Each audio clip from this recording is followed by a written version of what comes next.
I sent my parents $600 a week so they could live comfortably.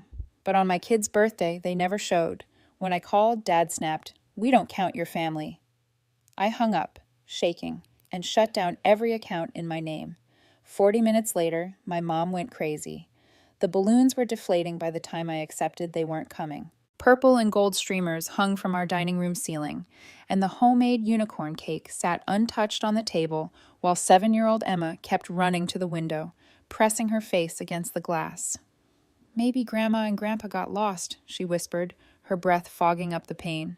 My husband, Derek, squeezed my shoulder, but I could barely feel it through the numbness spreading across my chest.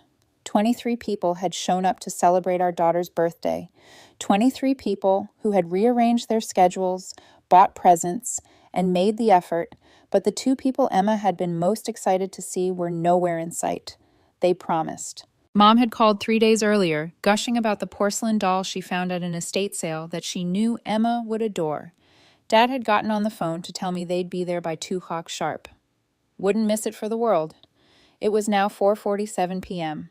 I'd sent them $600 every single week for the past 4 years. Not once had I been late. Not once had I questioned what they needed it for. When Dad's carpentry business went under, I'd stepped up without hesitation. When Mom's health issues meant she couldn't work at the hair salon anymore, I'd increased the amount without being asked. My phone felt heavy in my pocket as I excused myself from the party, slipping into our bedroom and closing the door. My hands trembled as I pulled up Dad's contact and press call. He answered on the 5th ring. Yeah. No apology, no explanation, just that flat, irritated syllable that made my stomach clench. "Dad, where are you? Emma's been waiting all afternoon. The party's almost over." I heard Mom's voice in the background saying something I couldn't make out. Then Dad sighed, that long, suffering exhale he'd perfected over the years, whenever I apparently inconvenienced him. "Look, Cassandra, something came up. Your brother needed help moving some furniture."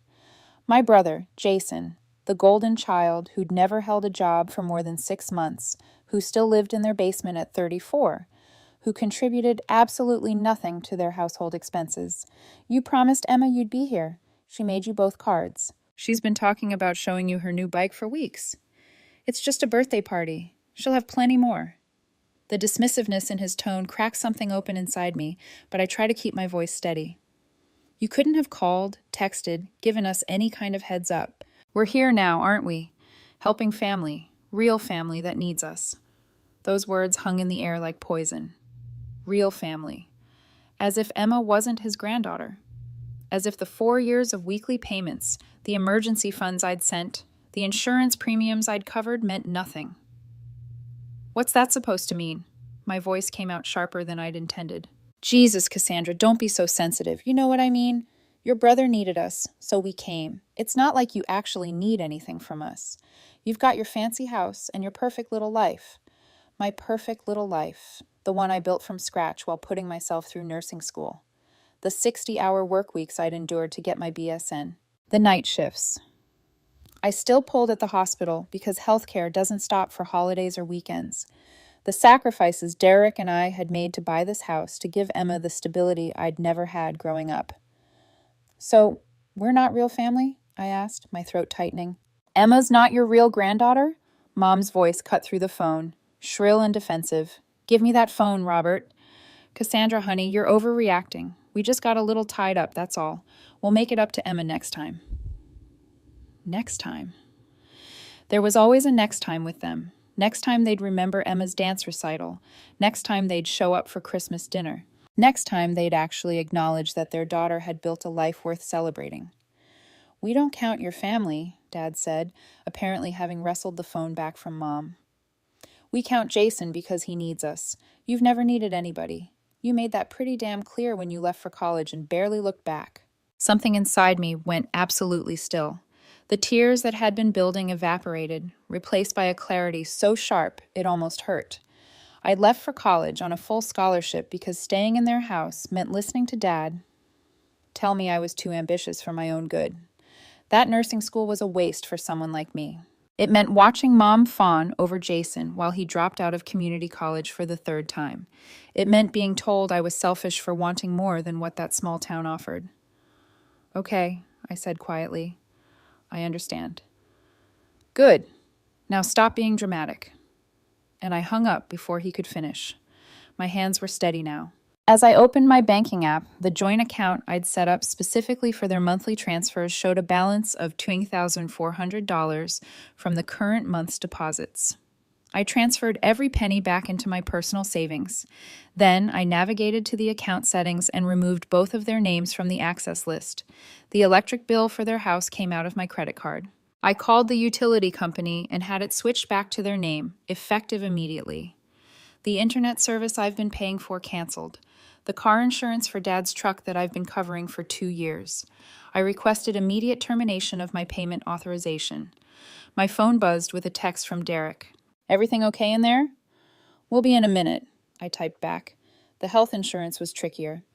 I'd added them to my family plan through the hospital's benefits program, a decision I'd made when Mom's pre-existing conditions made individual coverage impossible to afford. I pulled up the HR portal and filed a qualifying life event form requesting their immediate removal. My supervisor would have questions, but I deal with that Monday morning. There was a credit card I'd given Dad for emergencies only. According to the statement, he charged $847 at a sporting goods store last week. Emergency fishing equipment, apparently. I reported the card as lost and had it deactivated. The phone line I paid for so they could have unlimited calling suspended. I sat there on the edge of my bed, staring at my phone, feeling the weight of 4 years of financial support evaporating with each tap of my finger. $600 a week, roughly $31,000 a year, $124,000 total, not counting the extra deposits for emergencies that seemed to happen monthly. What had I gotten for that investment? Broken promises, dismissive comments, the casual cruelty of being told my family didn't count. Emma's laughter drifted through the door, probably at something Derek's mom had said. His parents had driven 4 hours to be here, bringing a handmade treasure chest full of dress-up clothes they'd spent weeks collecting. They'd arrived early to help set up, stayed late to help clean up, and never once made Emma feel like an afterthought. I sat there for another moment, staring at the confirmation emails flooding my inbox. Each one represented another severed tie, another piece of independence I was handing back to them, whether they wanted it or not. The grocery delivery service I'd set up for them canceled. The subscription to Dad's favorite fishing magazine that I'd been renewing for 3 years terminated. The Chauffeur membership I'd added them to, after Dad's truck broke down on the highway, removed effective immediately. There was a storage unit across town where they kept Mom's craft supplies and Dad's old tools. I'd been paying the monthly fee for 18 months. I logged into the facility's website and transferred the account to Dad's email, along with a notification that payment would be due in 15 days. They'd have to figure it out. My laptop was still open on the bed beside me, and I pulled up the spreadsheet I've been maintaining since I started helping them financially. Every payment, every emergency transfer, every bill I'd covered, all meticulously documented because that's who I was, organized and responsible to a fault. The grand total made my stomach turn. $124,800 in regular weekly payments, plus another $11,247 in emergency transfers. $136,447, 16s, total over $136,000 in 4 years. Money that could have paid off our mortgage, early money, that could have funded Emma's entire college education. Money that Derek and I had earned through sacrifice and exhausting work schedules handed over to people who apparently didn't even consider us family. I thought about all the times I'd said no to Emma. No, we can't go to Disney World this year. No, those dance classes are too expensive right now. No, Mommy has to work extra shifts this month. And all the while, my parents were living comfortably on my dime, giving nothing back except criticism and broken promises. The bitterness threatened to overwhelm me. But underneath it was something else, a strange sense of liberation, like I'd been carrying a backpack full of rocks and had finally been given permission to set it down. Derek knocked on the door. "Cassandra?" Emma's asking about cutting the cake. "Tell her I'll be right there," I called back, closing the laptop and taking a deep breath. I checked my reflection in the mirror above our dresser. My eyes were dry, no trace of tears. My jaw was set in a way that reminded me of my grandmother, Dad's mother, who once told me that blood doesn't mean you have to bleed yourself dry for people who wouldn't do the same for you. She died when I was 15, and I wondered what she'd think of all this. Before leaving the bedroom, I did one more thing. I opened my Photos app and found the album I created called Family Memories. There were hundreds of pictures of Emma, with Derek's parents baking cookies, playing in the park, celebrating holidays. I scrolled back 4 years and found exactly 3 photos of Emma with my parents. 3 photos in 4 years. One was from Emma's 3rd birthday, where Mom sat stiffly holding her while Dad checked his phone in the background. Another was a random Tuesday when they'd stopped by unannounced and Mom had insisted on a picture for her Facebook. The last was from 2 Christmases ago, the only Christmas they'd actually shown up for. And even then, they'd left before dinner because Jason needed a ride somewhere. 3 photos, barely any memories. Emma wouldn't even miss what had never really been there. My phone started ringing, 37 minutes after I'd hung up on Dad. Mom's name flashed across the screen. I let it go to voicemail. She called again immediately. Again, I declined. The 3rd time, I turned off the ringer and flipped the phone face down on the nightstand. Derek knocked softly before opening the door. "Hey, Emma's asking for you. She wants to cut the cake." "I'll be right there," I said, standing up and smoothing down my dress. He studied my face, reading the emotions there, the way he'd learned to do over 12 years of marriage. "What happened?" "I'll tell you later. Let's focus on Emma right now." The party wrapped up around 6:30. Emma, bless her resilient heart, had bounced back from her disappointment and was now playing with her new toys in the living room. The absent grandparents apparently forgotten in the excitement of birthday presents and sugar. I was loading the dishwasher when my phone started vibrating continuously. I turned it back on to check a message from Derek's sister and immediately regretted it.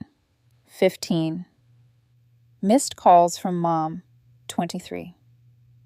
Text messages, 7 voicemails. The texts ranged from confused to angry to desperate. "Why isn't the internet working?"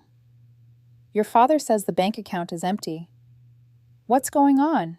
"Cassandra and Carter, you call me right now." "The electric company called saying the account is being transferred. Did you do something?" "This is ridiculous. Call me immediately." "How could you do this to us? We're your parents." "Your father is having chest pains from the stress you're causing." That last one almost got me. Almost. But I'd heard about Dad's stress-induced chest pains too many times before, usually when he wanted something and wasn't getting it fast enough. The emergency room visits that revealed nothing but anxiety and gas. The dramatic moments that somehow always resolved themselves once he got his way. I blocked both their numbers. Derek found me standing in the kitchen staring at my phone. "Okay, talk to me. What's going on?" I told him everything. The phone call, Dad's words, the systematic dismantling of every financial connection I'd maintained with my parents. He listened without interrupting, his jaw tightening with each detail. "About damn time," he said when I finished. "What, Cassandra? I've watched you bleed yourself dry for people who don't appreciate you. I've kept my mouth shut because they're your parents and it wasn't my place, but watching them treat Emma like she doesn't exist. Telling you your family doesn't count." He shook his head. "You should have done this years ago. They're going to lose everything. The house, the utilities, the insurance. They're adults. They'll figure it out. Jason can get a job. Your dad can go back to carpentry. Your mom can file for disability if her health is really that bad. They have options. They just chose the easiest one, which was taking advantage of their daughter's guilt." The guilt. God. The guilt had been crushing for so long I'd forgotten what it felt like to breathe without it. Good daughters took care of their parents. Good daughters didn't abandon family. Good daughters sacrificed and gave and never expected anything in return. But good parents didn't tell their daughters that their families didn't count. Emma appeared in the doorway, dragging her favorite stuffed elephant. "Mommy, can we have cake for breakfast tomorrow?" I scooped her up, breathing in the scent of her strawberry shampoo. "We'll see, baby. Did you have a good birthday?" "The best. Aunt Rachel said she'd teach me to braid hair like hers, and Uncle Mike is going to take me fishing next month, and Grandma and Grandpa Anderson said I can help them plant their garden in the spring." She paused, her little forehead wrinkling. "Do you think Grandma and Grandpa Carter are okay? Maybe their car broke down." Derek and I exchanged glances over her head. I'm sure they're fine, sweetheart, I said, carrying her toward the stairs. Let's get you ready for bed. You've had a big day. I was reading Emma her bedtime story when my phone, which I'd foolishly left on the dresser with the sound on, began to ring. Not my parents' numbers. I'd blocked those. This was an unknown local number. Derek grabbed it, stepped into the hallway, and answered. I could hear his voice through the door, firm and unyielding. No, she doesn't want to talk to you. It doesn't matter if you're calling from Jason's phone because she's made her decision. You can try guilt-tripping someone else. It won't work here. Have a good night. He came back in, silenced the phone, and set it on my nightstand. Jason, apparently, your mom is hysterical and your dad is beside himself. They want to know what they did wrong. What they did wrong, as if the years of emotional manipulation and financial exploitation weren't obvious enough. Emma was asleep within minutes, exhausted from the party excitement. I tucked her blankets around her and pressed a kiss to her forehead. This beautiful little human who deserved grandparents that showed up, that kept promises, that counted her as family. Downstairs, Derek had poured us each a glass of wine. We sat on the back porch watching fireflies blink in the darkness, and I felt the weight of the day settling into my bones. Do you think I'm being cruel? I asked. I think you're being fair. Finally. They're going to paint me as the villain in this, the ungrateful daughter who abandoned her parents when they needed her most. Let them. Anyone who matters knows the truth. My phone rang again, 11 p.m., then midnight, then 2:00 in the morning. Different numbers each time. Jason's girlfriend, a cousin I hadn't spoken to in a decade, even Mom's sister, who'd never bothered with me before.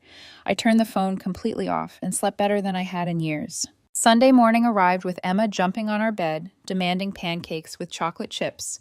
Derek took her downstairs while I finally turned my phone back on, bracing for the onslaught. 47 missed calls, 62 text messages.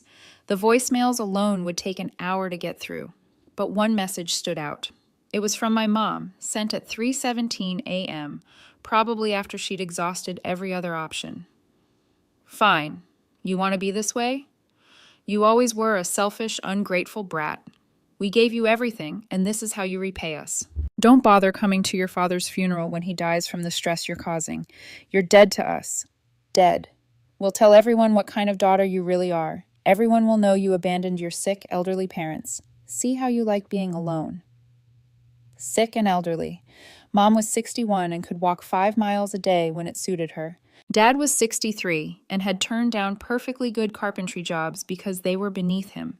But in their narrative, they were practically on death's door, and I was the villain refusing them medicine.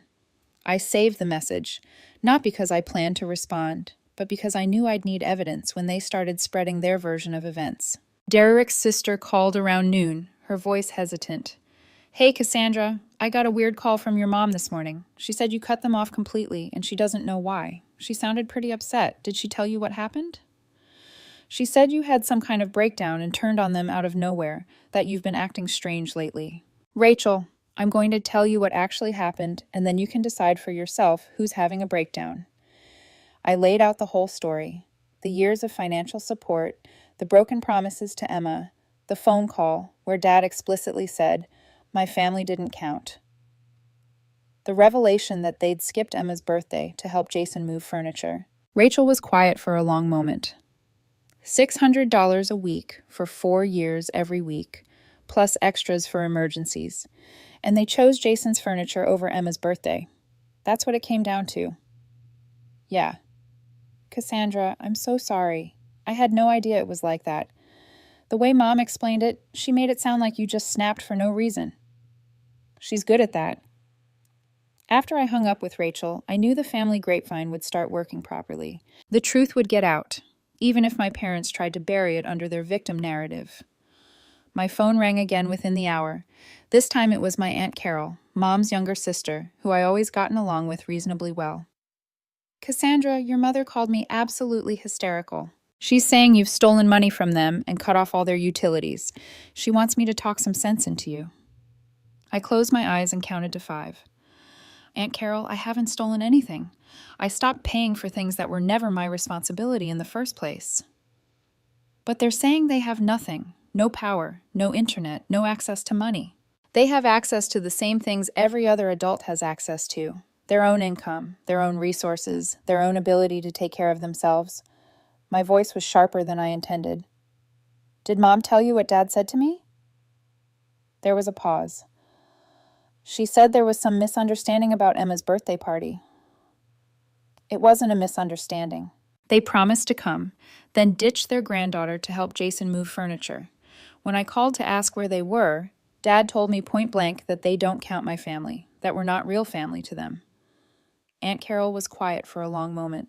I could hear her breathing, processing. He said that? Those exact words.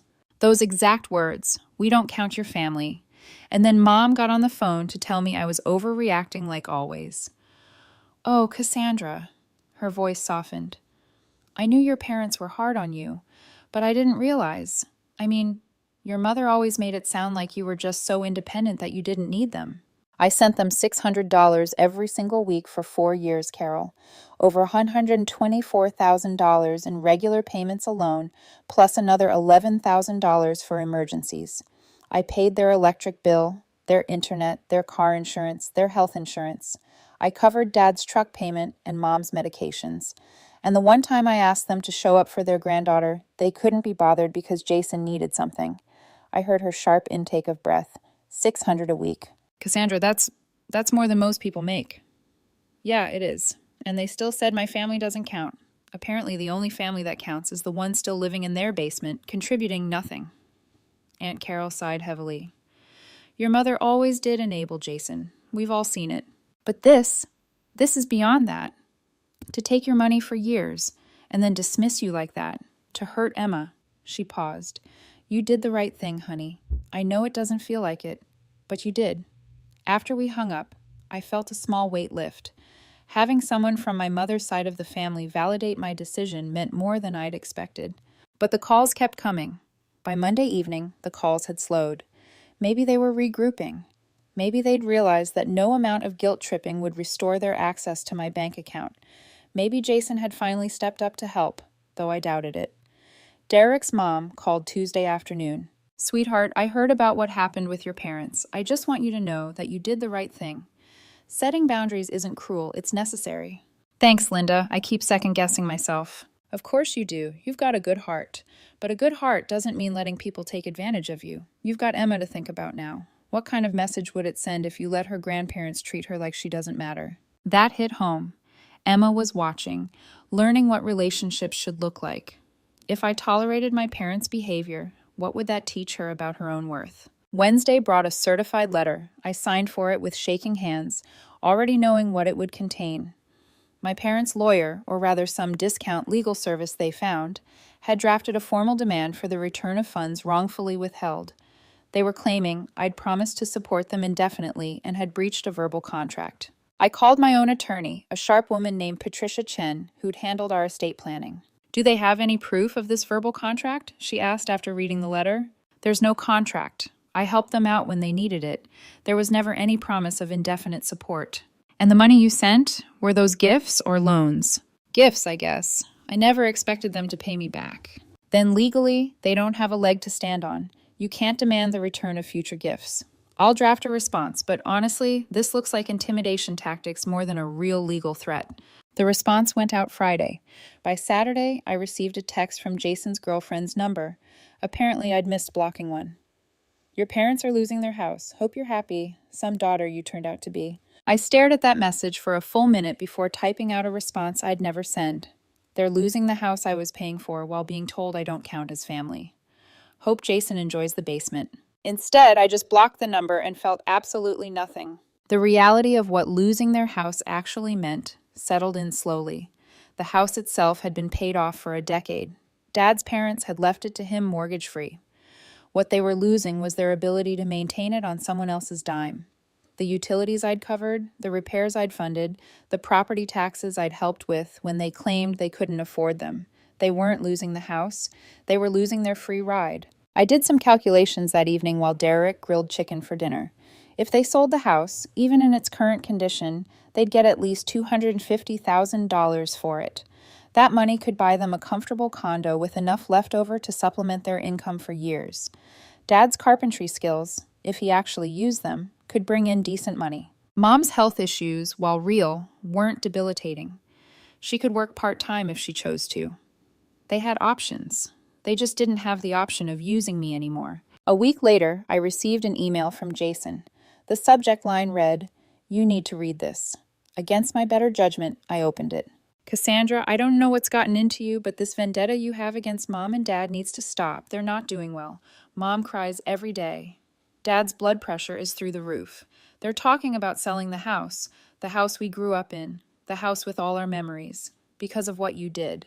I know you think you're teaching them some kind of lesson, but all you're doing is proving that you've always thought you were better than us.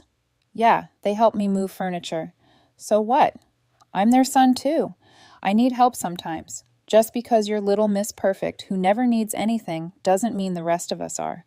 They gave you everything growing up. They sacrificed so you could go to college, so you could have your nice little life. And this is how you pay them back, by abandoning them when they need you most. Whatever Emma told you about her birthday, I'm sure she was exaggerating. Kids do that. You're letting a 7-year-old's hurt feelings destroy your relationship with your parents. Real mature, Cass. Fix this. Be an adult. Call Mom and apologize so we can all move on. I read it 3 times, feeling my blood pressure rise with each pass. The audacity of every single sentence was almost impressive. Am I exaggerating? They gave me everything? I was abandoning them? Derrick found me in the home office, gripping my phone so hard my knuckles had gone white. What's wrong? I handed him the phone without a word, watched his expression darken as he read Jason's email. This is unbelievable, he muttered. He's really going to pretend like... He stopped, looked at me. You're not seriously considering any of this, are you? No, I said, and I meant it. I just can't believe he actually tried to blame Emma. Like she made up being disappointed that her grandparents didn't show up to her birthday party. He's desperate, Derrick said, handing back my phone. They probably put him up to it.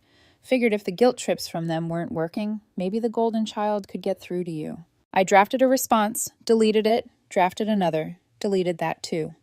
Finally, I settled on something simple. Jason, I sent our parents $600 every single week for 4 years. I paid their bills, covered their insurance, and helped with every emergency they had. When I asked them to show up for one birthday party, they chose your furniture over their granddaughter.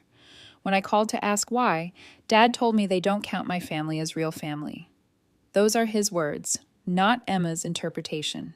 The house with all our memories is paid off and worth at least $250,000. If they sell it, they'll be fine. Better than fine. They'll have more money than most retirees ever see. I'm not abandoning them. I'm stopping enabling them. There's a difference. Don't contact me about this again. Cassandra. I sent it before I could second-guess myself, then immediately blocked Jason's email address too. Emma's school had a grandparents' day in October. She made an invitation for Derrick's parents, and they showed up with homemade cookies and stories about Derrick's childhood. They sat in tiny chairs built for 7-year-olds and beamed with pride as Emma read aloud from her favorite book. My parents weren't mentioned. Emma didn't ask about them anymore. Thanksgiving came and went. We spent it with Derrick's family, and I felt lighter than I had in years. Christmas shopping didn't include gifts for people who didn't count us as family. The money I'd been sending them went into Emma's college fund instead, where it would actually make a difference. I heard through the family grapevine that Jason had finally gotten a job at a warehouse, that my parents had downsized to a smaller apartment, that Dad was doing carpentry again, taking the jobs he'd previously considered beneath him. They were surviving. They'd adapted. They found a way forward without using me as their personal ATM. I learned more details through Aunt Carol, who'd started checking in with me every few weeks. She'd visited my parents in their new apartment and reported back, not to make me feel guilty, but because she thought I deserved to know the truth of their situation. They're actually doing okay, she told me over coffee one Saturday morning. The apartment is small, but nice. Your dad's got 3 regular carpentry clients now, and he seems happier working with his hands again. Your mom's been volunteering at the library a few hours a week. Nothing strenuous, just shelving books and chatting with patrons. And Jason, Carol snorted into her latte, still living with them, but at least he's paying rent now. Not much, but it's something. The warehouse job seems to be sticking, surprisingly enough. I stirred my coffee absently, processing this information. Do they ever talk about Emma? About wanting to see her? Carol's expression softened. Your mother mentions her sometimes, shows people pictures on her phone, old ones from when Emma was little. She tells people her granddaughter is growing up so fast, but she never mentions that she's not part of that growing up, never admits why. And your dad, your father doesn't talk about it at all. You know how he is. Everything's fine. Nothing's wrong. Move along. But your mom, she hesitated. She's hurting, Cassandra. I think she knows they messed up badly. She's just too proud to admit it, especially to you. Pride. That had always been Mom's downfall. Pride. And the inability to admit when she was wrong. How many times growing up had I watched her double down on a mistake rather than apologize? How many relationships had she damaged because saying I'm sorry would have meant acknowledging she'd been wrong? They could fix this, I said quietly. They could call, really apologize, acknowledge what they did and what they said. They could ask to be part of Emma's life and actually mean it. I know, I've suggested it. Your mother just gets defensive and changes the subject. I finished my coffee, feeling that familiar heaviness in my chest. Not guilt anymore. I'd worked through that with my therapist, a wonderful woman named Dr. Patterson, who'd helped me understand that setting boundaries wasn't cruel. It was necessary. But there was still sadness, grief for the relationship that could have been, should have been, but never was. Thanks for keeping me in the loop, I told Carol. I know you're stuck in the middle of this. I'm not stuck anywhere. I'm choosing to maintain relationships with both sides because I love you all, but I'm not going to lie to you or sugarcoat what they did. They were wrong, Cassandra, profoundly wrong. In February, I got a card in the mail. No return address, but I recognized Mom's handwriting.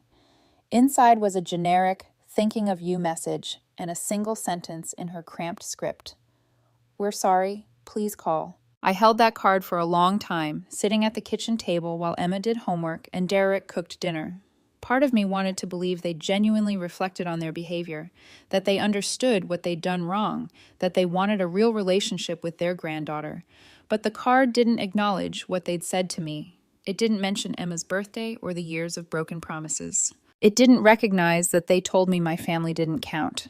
It was just a vague apology, probably motivated by their current financial situation, rather than genuine remorse. I put the card in a drawer and didn't call. Weeks passed. Spring arrived with its usual burst of color and renewal, and life moved forward.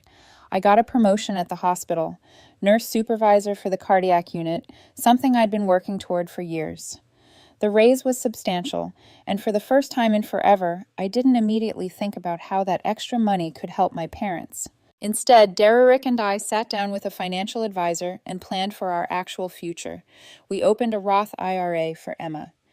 We scheduled the long overdue repairs on our house, the roof that needed replacing, the deck that was starting to rot.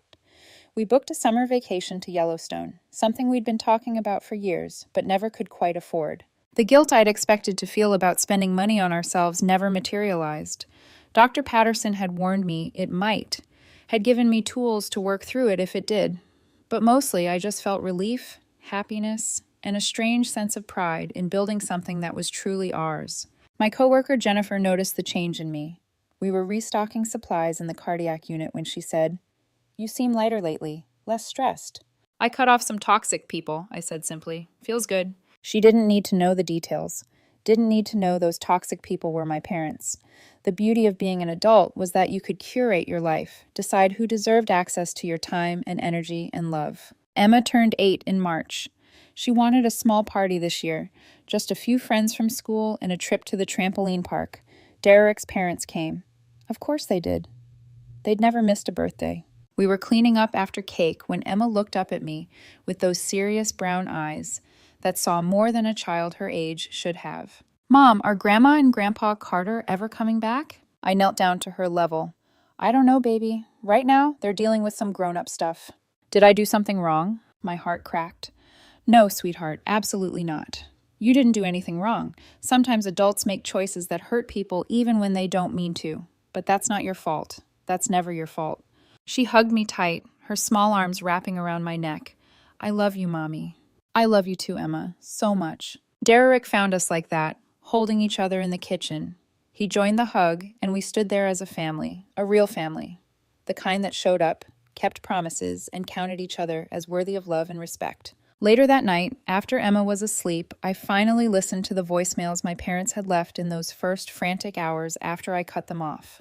Mom's voice had progressed from confused to angry to absolutely unhinged. How could you do this? The power is off. It's dark here. Cassandra, your father can't see. This is elder abuse. I'm calling the police. You can't just abandon us like this. We're your parents. We raised you. You owe us. Everything we did for you, and this is how you repay us. You're going to hell for this. Do you hear me? Hell! The messages got worse from there. Threats, guilt trips, attempts at manipulation that might have worked on the version of me who still believed I owed them my entire life for the crime of being born. But I wasn't that person anymore. I was the mother who showed up for her daughter, the wife who built a partnership based on mutual respect, the nurse who saved lives without expecting worship in return, the woman who understood that love wasn't supposed to hurt, wasn't supposed to demand endless sacrifice with no acknowledgement or appreciation. I deleted every voicemail and blocked the last few numbers I'd missed. 6 months later, I ran into an old family friend at the grocery store. Margaret had known my parents for decades, had been at their house for countless dinners and holidays. Cassandra, I heard about the falling out with your folks. Such a shame. I braced myself for the judgment, the lecture about honoring thy father and mother. Instead, she leaned in conspiratorially. Between you and me, it's about time someone set boundaries with them. I love your parents, but the way they used to talk about you, always complaining about how you weren't doing enough. Meanwhile, you were paying their bills, and Jason was sitting on his behind doing nothing. It wasn't right. You knew? I asked, stunned. Oh, honey, everyone knew. We just didn't think it was our place to say anything. But when I heard what your father said to you about Emma, well, some things can't be taken back. The validation felt strange. I'd spent so long believing I was the problem, the ungrateful daughter who'd turned her back on family. But here was proof that other people had seen the imbalance, had recognized the manipulation, had understood why I'd finally walked away. I started noticing similar patterns in conversations with other people who knew my family. Derek's uncle mentioned that my dad had once complained at a barbecue about how I thought I was too good for them, now that I had a fancy nursing degree. A neighbor from my childhood reached out on Facebook to say she'd always admired how I'd made something of myself despite everything.